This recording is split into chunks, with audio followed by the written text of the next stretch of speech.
বেলালকে নিয়ে এসে বেলাল এবার মুহাম্মদ রাসূলুল্লাহর সোহবত পেয়ে গেলেন। বেলাল কিন্তু এবার আজাদ, মুক্ত, আর কোনো অত্যাচার চলবে বেলালের উপরে?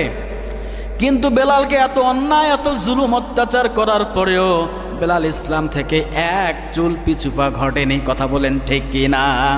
আর এখন আমাদের একটা প্যাকেট সিগারেট, একটা পান, আর একটা চা, একটা পুরি ধরালেই এই আপনার ইমান বিক্রি হয়, এইখান থেকে এই জায়গায় চলে আসে। কথা বলেন ঠিক কি না?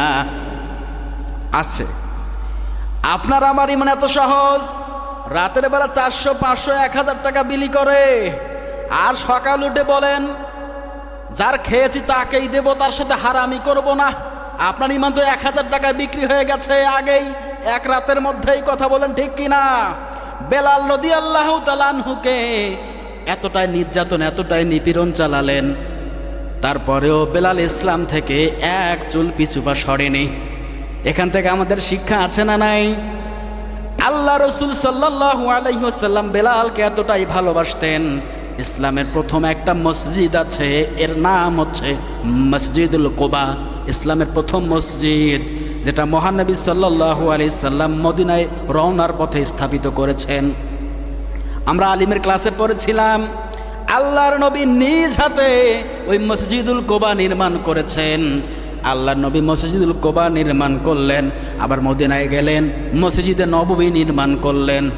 ইসলামের প্রথম মুয়াজ্জিন, প্রথম যিনি মুয়াজ্জিন ছিলেন ইসলামের, এর নাম হচ্ছে বেলাল রাদিয়াল্লাহু তাআলা আনহু।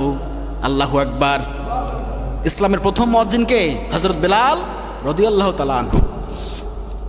এই মসজিদে নববীতে এখন হাজী সাহেবরা যায়, ওই মসজিদে নামাজ আদায় করে। চিন্তা করে দেখেন, ওই মসজিদের ইমামতি করেছেন স্বয়ং মুহাম্মদুর রাসূলুল্লাহ, আর ওই মসজিদের মুয়াজ্জিন ছিলেন হযরতে বেলাল, আল্লাহর নবীর একজন বিখ্যাত সাহাবী এবং তার মুয়াজ্জিন।